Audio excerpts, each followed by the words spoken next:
जय हिंद प्यारे बच्चों, मैं उदयवीर सिंह मावी, केमिस्ट्री लेक्चरर, राजकीय वरिष्ठ माध्यमिक विद्यालय होडल। आज क्लास 11th का unit number 3 classification of the elements and periodicity in properties का पार्ट 1 शुरू करने जा रहा हूं। और प्यारे बच्चों, classification of elements class 10th का यूनिट नंबर 5 है, क्लास 11th का यूनिट नंबर 3 है और इसके अलावा क्लास 12th में 2 units P block elements, D and F block element, unit number 7 and unit number 8 completely इसी यूनिट पर बेस्ड हैं। इसके अलावा क्लास 11th में ही unit number 9, unit number 10, unit number 11 hydrogen, S block element and P block element completely based on the classification of element and periodicity in properties. So according to syllabus inorganic chemistry का ये basic unit है। अगर आपको inorganic chemistry में mastery हासिल करनी है, अगर आपको इनऑर्गेनिक केमिस्ट्री में एक्सपर्टाइज ऑब्टेन करना है, तो आपको classification of elements and periodicity in properties को करना ही होगा। और अगर मैं इस पूरे यूनिट का सिंपल वर्ड्स में एक नाम बताऊं तो वो नाम होगा पीरियडिक टेबल की स्टडी करनी है हमें इस यूनिट के अंदर। तो इसमें जो टारगेटेड ऑडियंस हमारे रहेंगे, मेनली ये क्लास 11th का यूनिट नंबर 3 है, लेकिन क्लास 10th के स्टूडेंट्स के लिए भी ये यूजफुल रहेगा। यूनिट नंबर 5 है, क्लास 12th के स्टूडेंट्स के लिए भी ये यूजफुल रहेगा। P block, D and F block का बेसिक हम इसी यूनिट से करेंगे। तो डियर फ्रेंड्स, हम ये कहें केमिस्ट्री के फील्ड में या इनऑर्गेनिक केमिस्ट्री के फील्ड में अगर कोई सबसे शानदार कोई आविष्कार रहा, कोई डिस्कवरी रही, तो वो रही the discovery of periodic table. तो आइए करते हैं शुरू पीरियडिसिटी इन प्रॉपर्टीज को।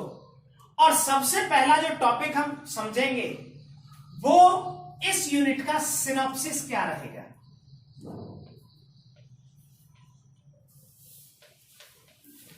किस किस तरह हम इस यूनिट को पढ़ने वाले हैं।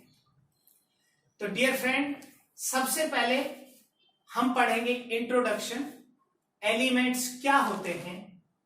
और एक क्वेश्चन आता है, why do we need classification of elements, हमें एलिमेंट्स के क्लासिफिकेशन की जरूरत क्यों हुई।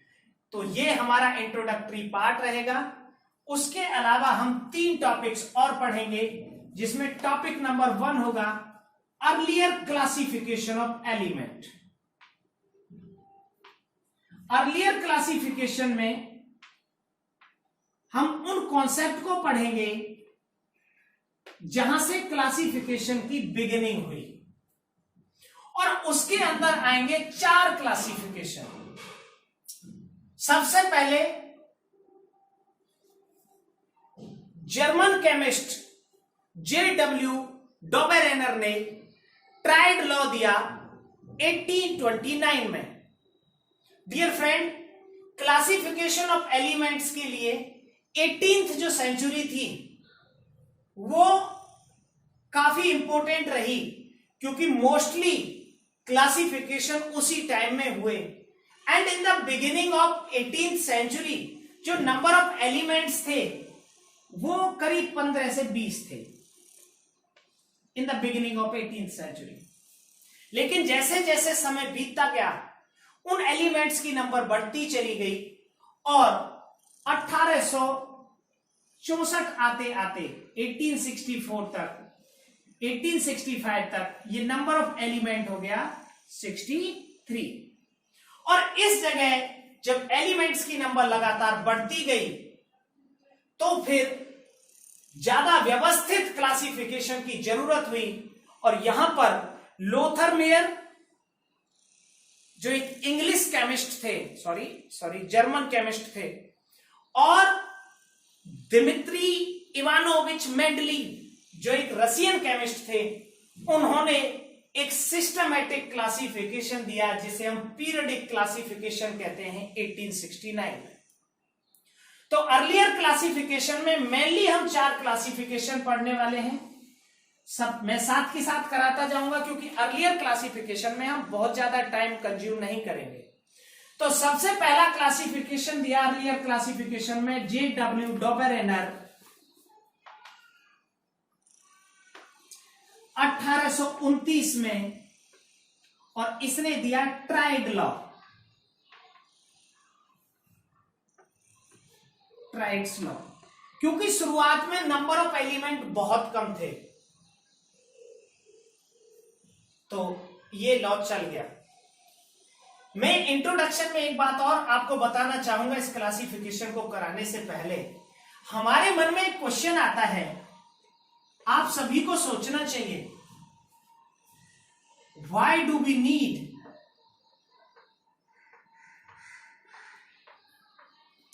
Classification of element?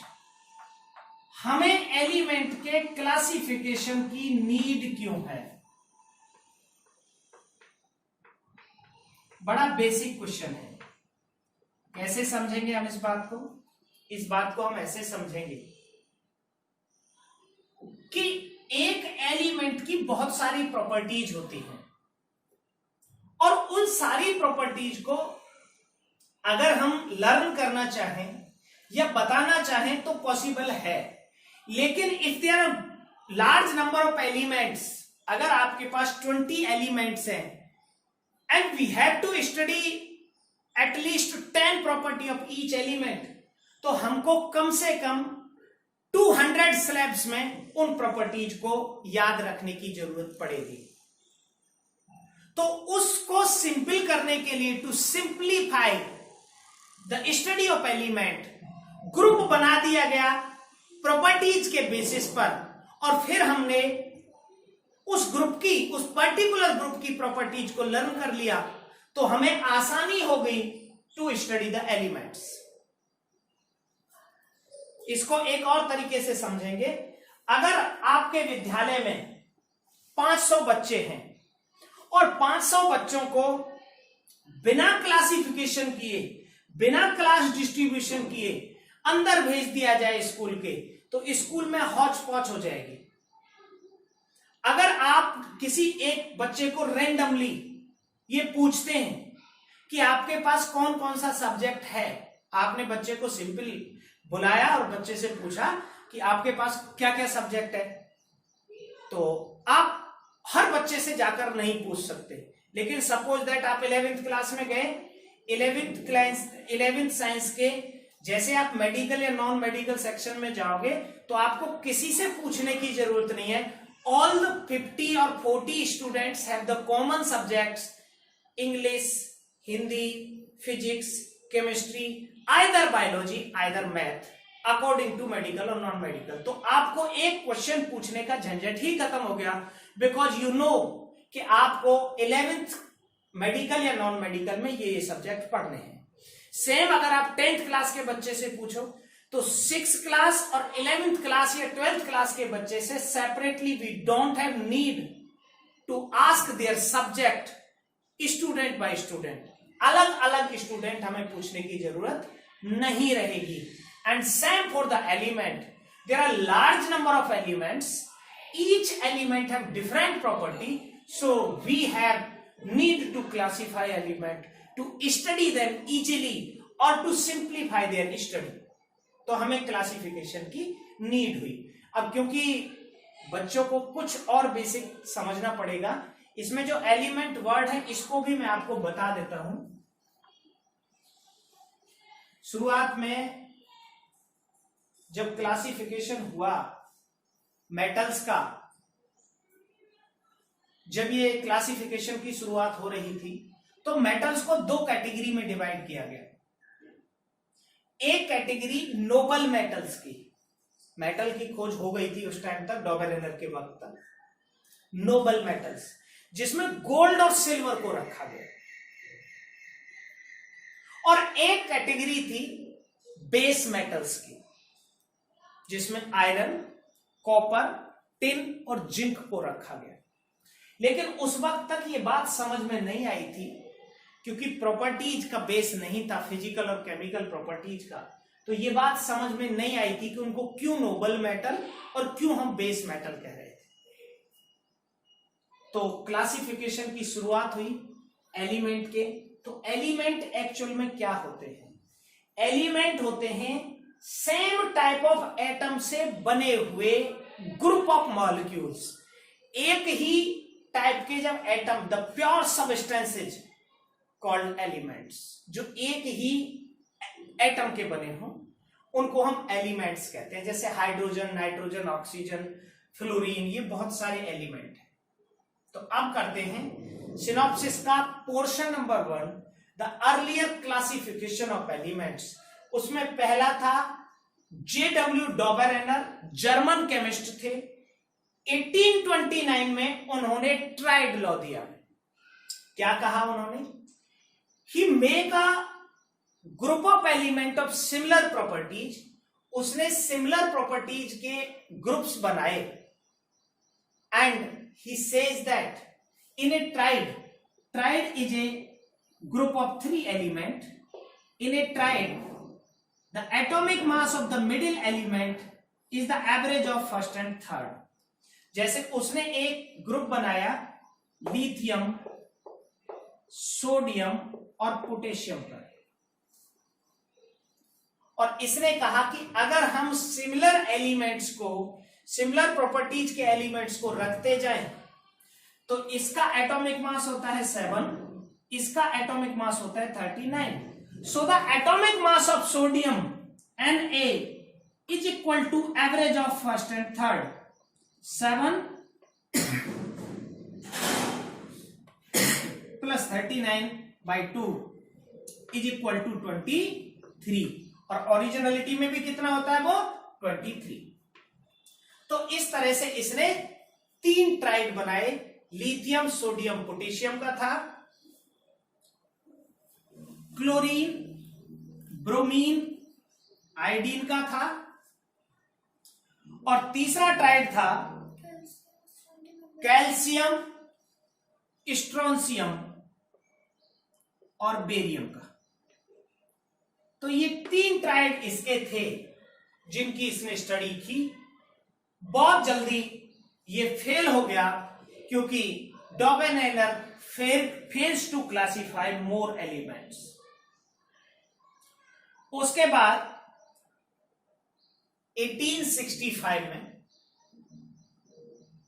Jonathan Newland एक इंग्लिश केमिस्ट थे, और उन्होंने दिया ऑक्टेव लॉ। तो पहला डॉबेरेनर ट्राइड लॉ 1829 में दिया गया। और डॉबेरेनर, ये डॉबेरेनर के ट्राइड्स हैं, इनके मास आप लिख लेंगे और इसको पढ़ लेंगे। अगला जो हमारा बेसिक, जो अर्लियर क्लासिफिकेशन था, उसमें अगला आया second classification was Newlands octave law. And according to Newlands law,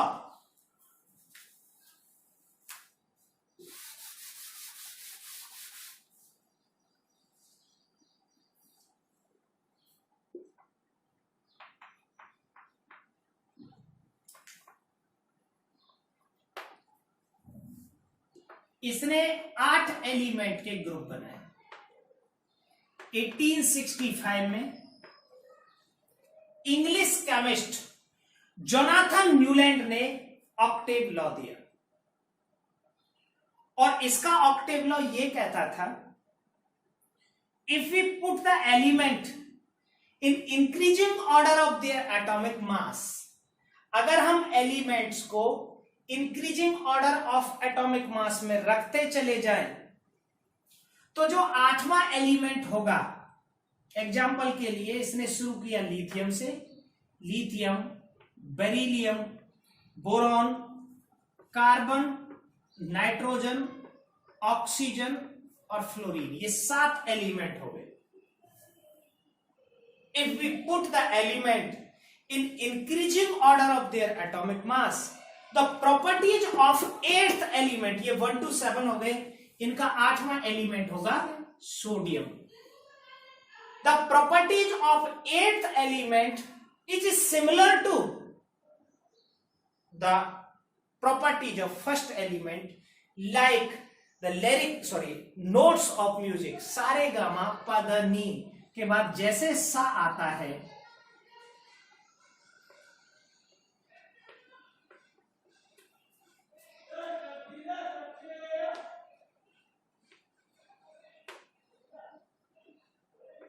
इसी तरह जो सेकंड एलिमेंट होगा उसकी प्रॉपर्टी सिमिलर होंगी 8th एलिमेंट के साथ। इसका 8th ये है, और जो थर्ड एलिमेंट होगा उसकी प्रॉपर्टी होगी एल्यूमिनियम के जैसी, क्योंकि इसका 8th एलिमेंट ये है, और जो आपका 4th एलिमेंट है इसकी प्रॉपर्टी होगी सिलिकॉन जैसी, क्योंकि इसका 8th ये है।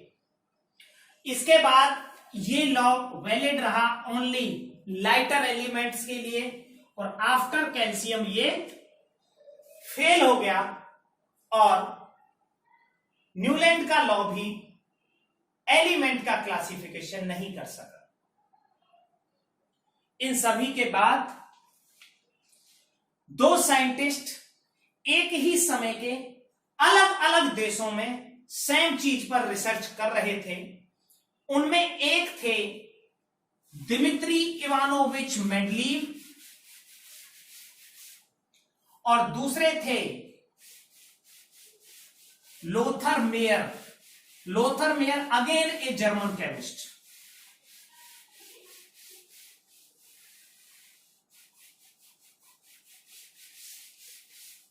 तो 2 साइंटिस्ट सेपरेटली काम कर रहे थे, एक ही वक्त में कर रहे थे।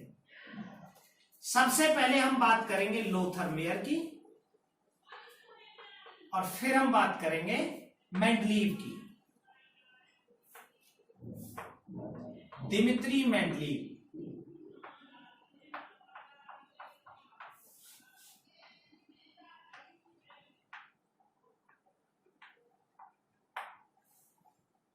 ये जर्मन केमिस्ट थे और ये रशियन केमिस्ट थे। एक इंटरेस्टिंग बात, दोनों ने ही अपना जो लॉ दिया वो 1869 में दिया, दोनों ने ही।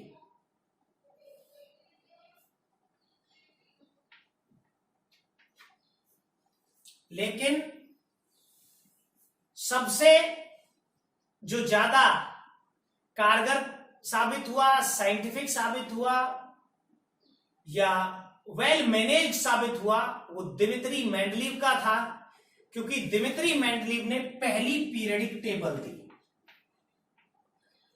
तो अभी हम जो पढ़ेंगे मेंडलीव के पीरियडिक टेबल, इसका क्लासिफिकेशन, इसकी खासियतें और इसकी कमियां पढ़ेंगे।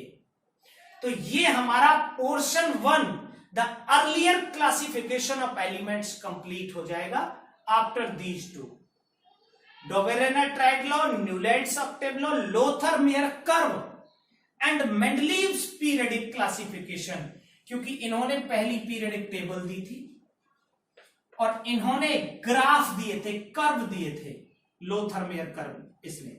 तो ग्राफ किस किस के बीच का था इसका ग्राफ था एटॉमिक वॉल्यूम और मास नंबर का, एटॉमिक मास और वॉल्यूम का ग्राफ था। अगर हम इसके एटॉमिक मास और वॉल्यूम के ग्राफ को समझें तो जो एटॉमिक वॉल्यूम होता है वो मास अपॉन डेंसिटी होता है। और इसने क्या किया, कुछ ग्राफ्स दिए और उन ग्राफ्स के अंदर सबसे ज्यादा और सबसे कम जो एटॉमिक मास थे उनके एलिमेंट की स्टडी की। एग्जाम्पल के लिए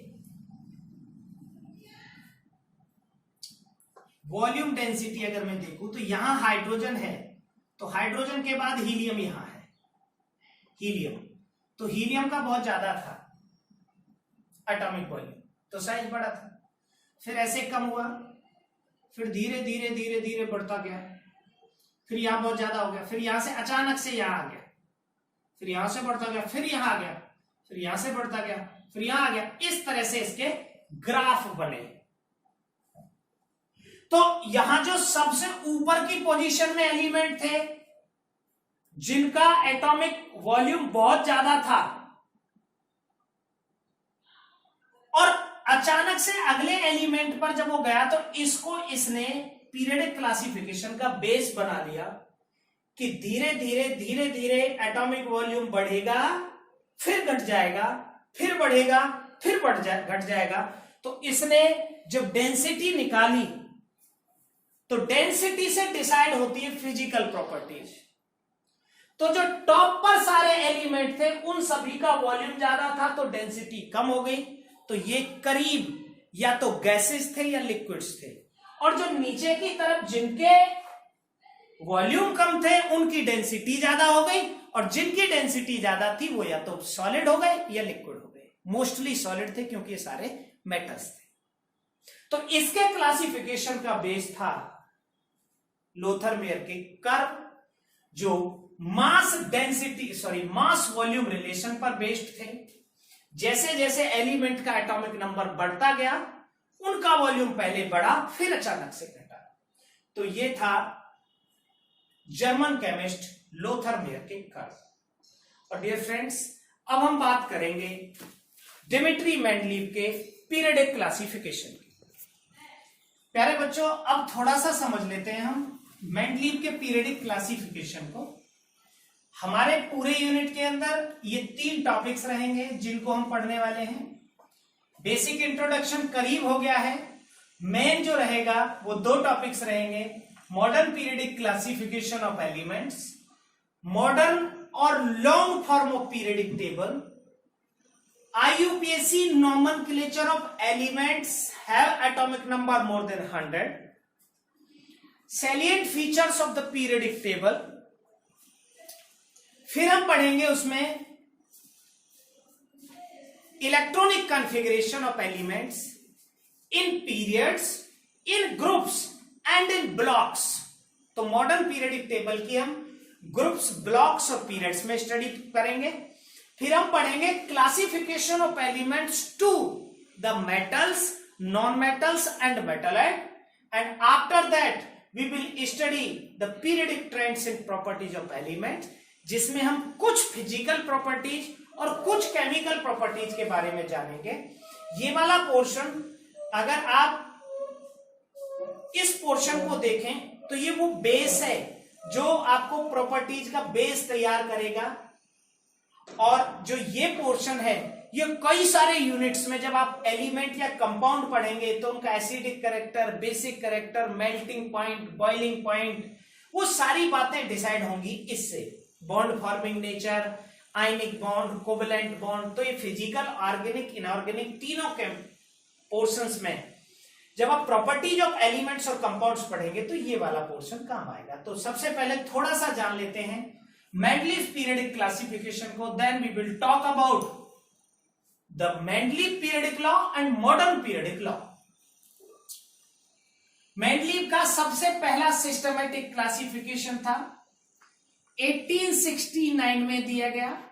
उस वक्त तक 63 एलिमेंट खोजे गए थे, 63 elements were known at that time, and he classified all the elements. क्या किया उसने? मेंडलीव का classification completely based on the physical and chemical properties of element.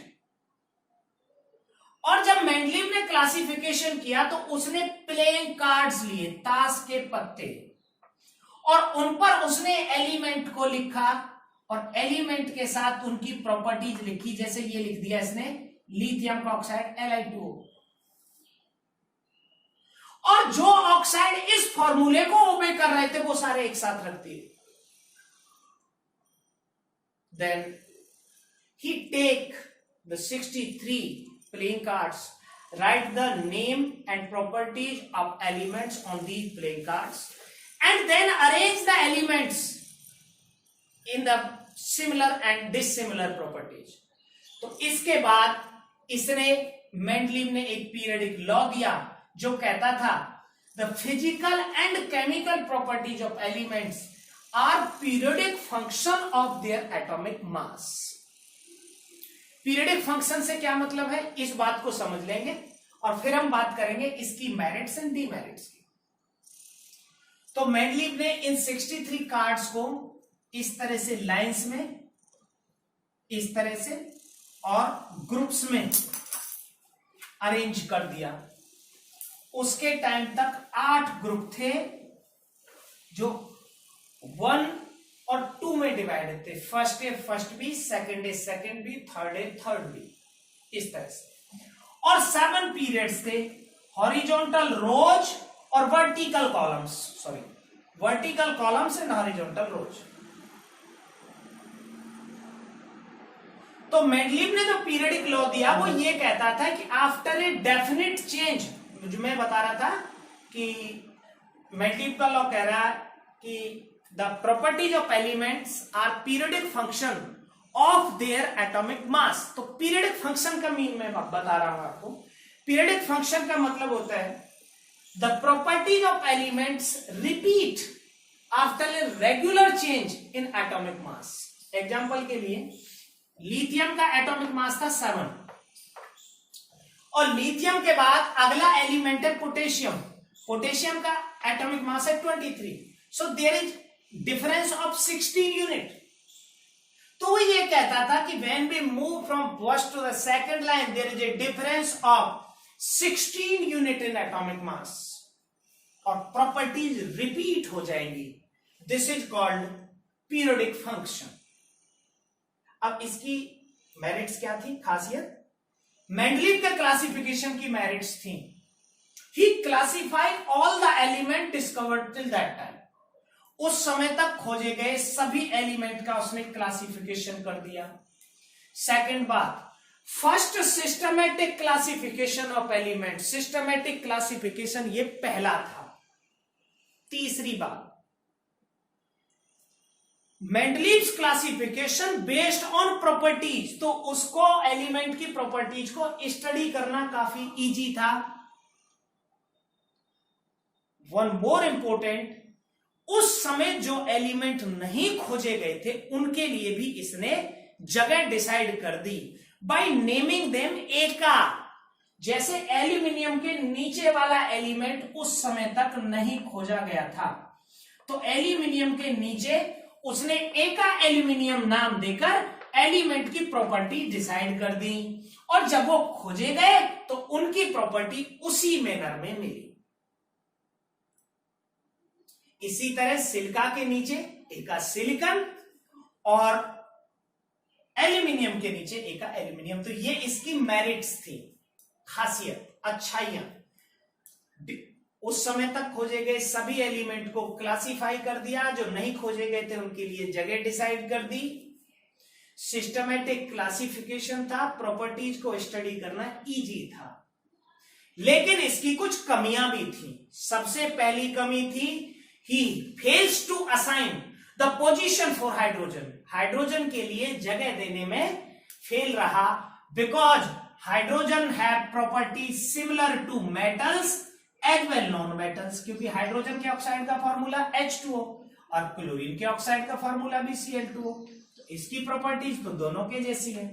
Hydrogen ion positive बनाता है, इलेक्ट्रॉन दे भी सकता है, इलेक्ट्रॉन ले भी सकता है।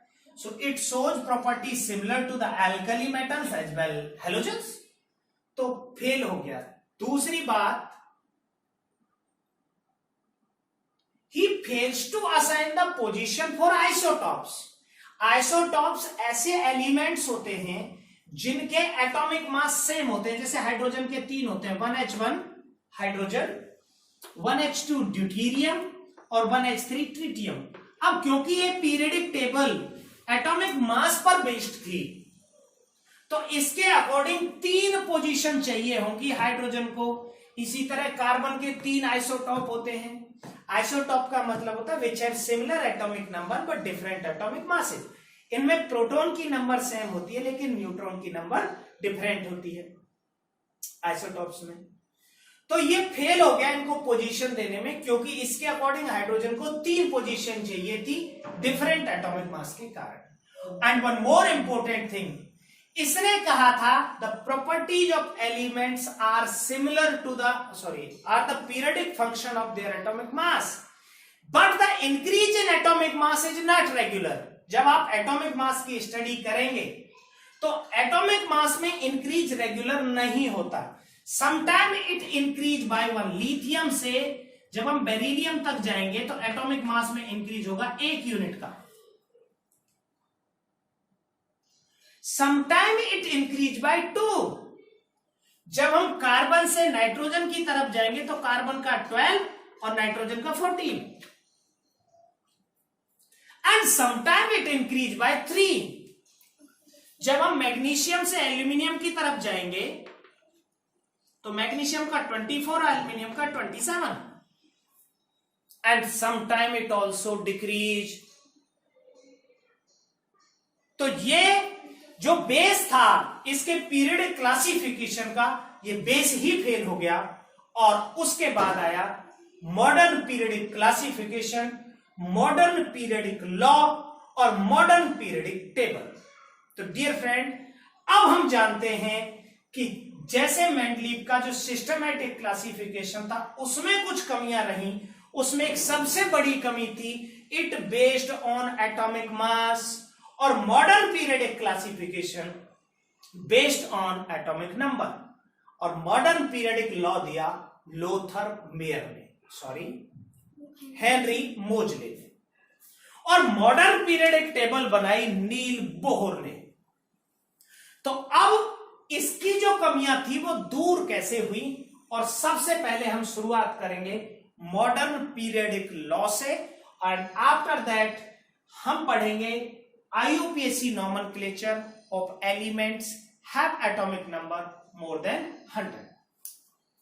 तो सबसे पहले हम मॉडर्न पीरियडिक लॉ को जान लेते हैं, और मॉडर्न पीरियडिक लॉ को जानने के बाद हम अगले वीडियो में पढ़ेंगे मॉडर्न पीरियडिक टेबल की डिटेल्ड स्टडी, जिसमें हम बहुत सारी प्रॉपर्टीज को इजीली यहां लर्न कराएंगे और आपको कोई समस्या नहीं आएगी। इनऑर्गेनिक केमिस्ट्री का सारा बेस आपका पीरियडिक टेबल से रेडी होगा। तो सबसे पहले पढ़ते हैं हेनरी मोजले का मॉडर्न पीरियडिक लॉ। कहता था the properties of elements are periodic function of their atomic number. Atomic number की पीरियडिक फंक्शन होती थी properties. Modern periodic table electronic configuration पर बेस्ड थी। तो हाइड्रोजन के लिए एक पोजीशन मिल गई, आइसोटॉप्स के लिए एक ही पोजीशन मिली, और increase in atomic number is always regular. तो मॉडर्न पीरियडिक जो लॉ था वो कहता था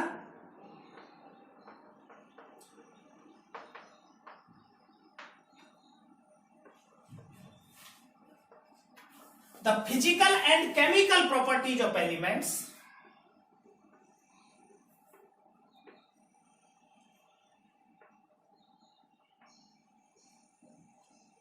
physical and chemical properties of elements are periodic function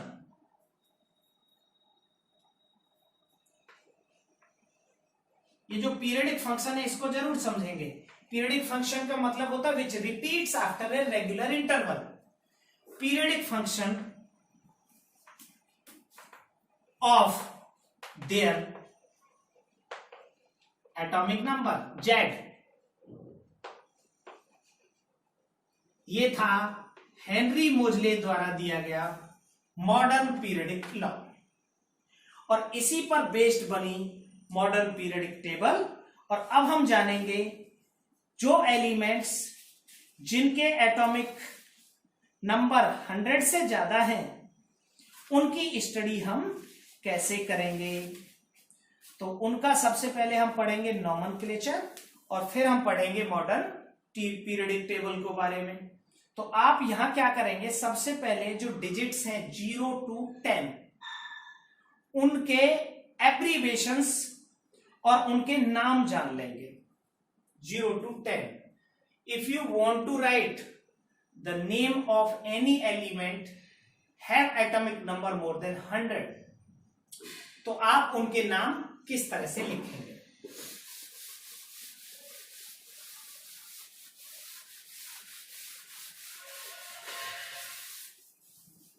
सबसे पहले डिजिट देखेंगे,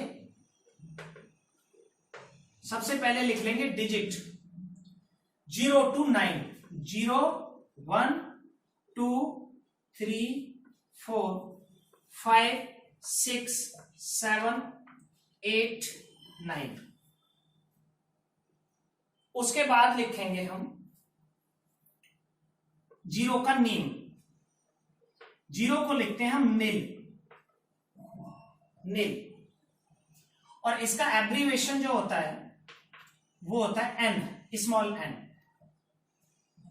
0 के बाद 1 को लिखेंगे अन, और अन का होता है यू। उसके बाद हम लिखेंगे 2, 2 का होता है बी, बी आई, और बी को हम लिखेंगे स्मॉल बी। 3 का होता है ट्री, टी आर आई, और इसको लिखेंगे स्मॉल टी। 4 का होता है क्वाड, क्वाड को लिखेंगे क्यू। 5 का होता है पेंट, पेंट को लिखेंगे स्मॉल पी। 6 का होता है हेक्स,